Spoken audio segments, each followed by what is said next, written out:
Wanni hunduu akkuma ga'umsa qabu ka'umsa ni qaba. Ka'umsaa fi ga'umsa beekuun ammoo yeroowwan jidduu kana jiranitti sirnaan akka fayyadamnuuf nu gargaaru. Seenaa ofii beekuun faayidaan isaa wal namaan gaafachiisu.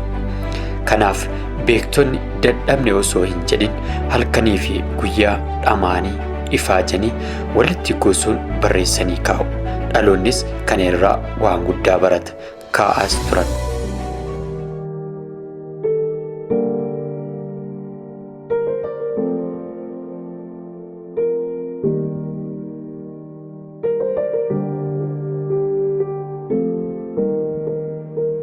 Kabajamtoota dhaggeeffattoota keenya, duraan dursee nageenyi koo kan kabajaa fi jaalalaa bakkuma jirtanitti tabbaa fi dhiibuu qaxxaamuruun qilleensa irra balali'ee isin bira haa dhaqqabu. Harka fuune ashamaa akkam jirtu jireenyi badhaadhaa isiniin jechaa walumaa galatti assalaamu alaikum wa rahmatullaahi wa barakaatu. Eeyyeen haga danda'ameen wal duraa duuba ishee eeguun har'aaf mootummaa shanan gibee keessaa tokko kan taate hundeeffamaa haga ijaarumsaa haga daangaatti maal fakkaatti jechuun gurraan kan isin geenyu mootummaa gommaataa. Egaan kabajamtoota dhaggeeffattoota keenya, gommaan dachii argama bunaa waan taateef isinis buna kana unachaa turtii keessan akka xumuraatti akka nu faana gootanu kabajaan isin affeera. Gara gommaatti waliin haa imallu.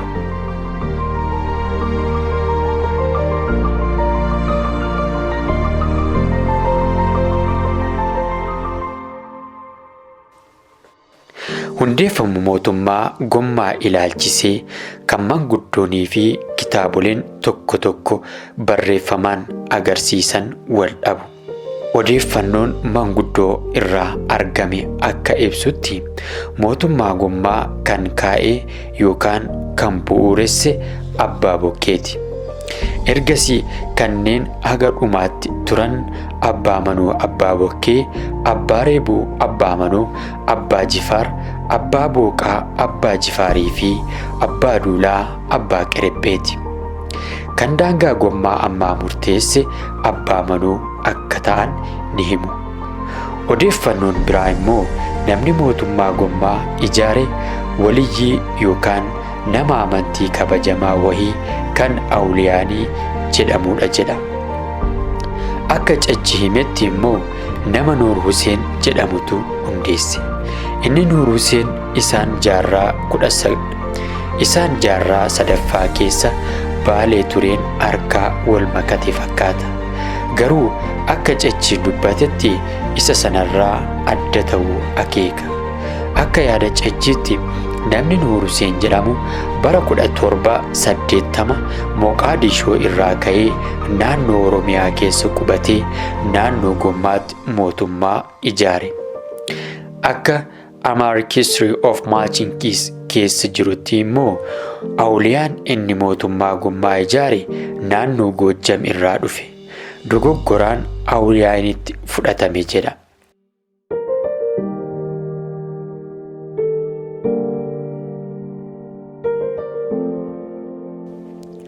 Wanti madda kana lamaan irraa hubannu mootummaa gommaa kan hundeesse Muslima Oromoo hin taane kan jedhudha. Yaada kana manguddoonni gommaa hedduun isaanii ni mormu. Yaadichi hundi isaaniitu sirrii akka hin taane ni mirkaneessu. Mootummaa gommaa kan hundeesse Oromoodhuma gommaa gosa Awaalinii akka ta'e ni dubbatu. Kanaafuu yaadichi akka seenaatti sirrii ta'uun isaa namatti hin mul'atu.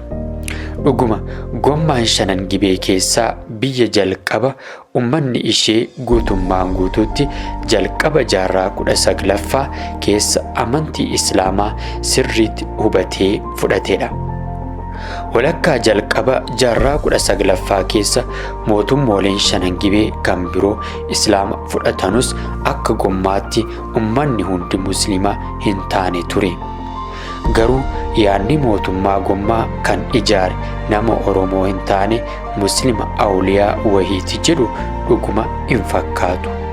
Akka yaada Muhammad Hassanitti immoo hundee mootummaa gommaa Muslima gochuuf kan karoorfamee odeeffamedha jedha. Akka manguddoon Sheek Ahmad Muhammad Guutamaa dubbatanitti namni weertuu mootummaa gommaa hundeesse Abbaa Bokkee ture. Akka Muhammad Hassan jedhetti oduun inni kun caffeedhaanis hariiroo qaba ture. Caffeen duraan waldhabbii argame karaa nagaatiin akka furaa ture hubanna. Lola labsuu fi nageenya buusuun kan caffee ture. Hogganaa caffeedhaan ajajametu lola hoggana. Abbaan Bokkee hoggantoota kana keessaa tokko ture. Walgahii caffee irratti aangoon kun kennameefii ture. Garuu booda inni taayitaa seeraan naanna'u kana dhiisee kan dhaalaa godhe. Akka oduu afaaniitti Abbaan Bokkee hogganaa waraanaa kan biraatiin lafa irratti wal lolee ture.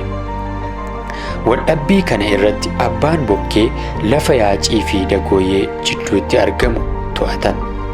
Garuu akka manguddoonni dubbatanitti mootummaan gommaa kan hundoofte gosoota 3 armaan gadiitiin kan gommaan qubataniiti jedhu. Isaanis Awaalinii, Bedanaa fi Nooqqilloo turan. Warra kanatu nutis akka mootummaa Gibee kan biroo Abbaa Bokkuu qabaachuu qabna jedhanii Abbaa Bokkee filatanii bokkuu itti kennatan. Gosti Abbaa Bokkee Awaaliniidha. Bakki masaraa isaanii Oddayoo ture. Achumaan aangoon ilmaan isaanii Abbaa Mannootti dabarsan. Abbaa Mannootu mootummaa nam-tokkee kana ijaaree xumuree masaraa mootummaa gara Sayyootti jijjiiran jedhu. Abbaan Bokkee lafa jidduu Yaacii fi Dagooyyee ture deeggartoota isaaniitiif qoqqoodan. Akkuma mootummoolee Gibee kan biroo mootummaan gommaas qabeenya adda addaa fi lafa qabachuu irratti kan hundaa'edha. Haala kanaan warri dadhabaan isaanitti harka kennaa deemuudhaan taayitaa gommaa guutummaan guutuutti to'achuu danda'an. Garuu Abbaan Bokkee naannoo qottaa osoo gommaan jala hin galchin akka du'e himama. Ilma isaa Abbaa Manoo bara 1840-1840 jedhamutu bakka bu'e. Inni abbaa isaa irraa muuxannoo lolaa sirriitti argatee ture.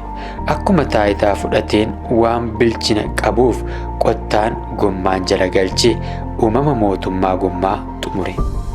Abbaan Manoo mootii jalqaba Islaam gommaan keessa babal'iseedha. Kana bira darbee inni nama Islaam tiksuu fi isaaf jecha qabsaa'u ta'uu isaa labsee ture. Inni yaada Islaamaa irratti hundaa'e ayyaana Oromoo duraanii kan akka buttaa dhorge. Abbaan Manoo waan amantii Islaamaa ilaallatu keessatti nama jabaa akka ture beekama. Akka Islaam gommaa fi mootummoolee 5 Gibee kan biroo keessa babal'atu barbaada ture.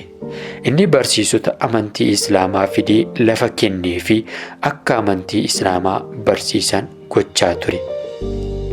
Xariiqa Qaadiriyyaatu biyya isaa keessa seene jalqaba irratti.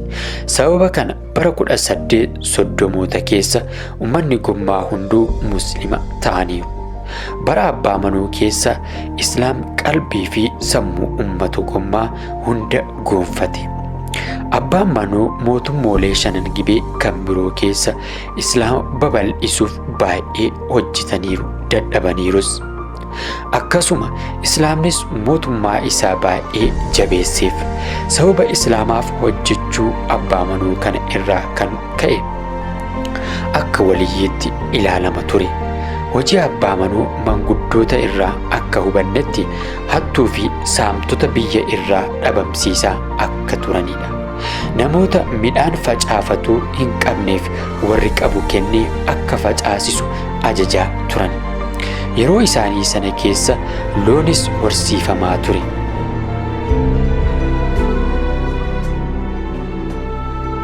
Akka Abbaa Ganuu Yaacinoo loon qofa horsiisu. Jarri Abbaa Malaa midhaan qofa oomishu turan. Jarri Abbaa Lubbuu immoo buna qofa dhaabu turan. Ilmaan abbaa lubbuu kan akka abbaa Joobir buna dhaabuudhaan beekamu.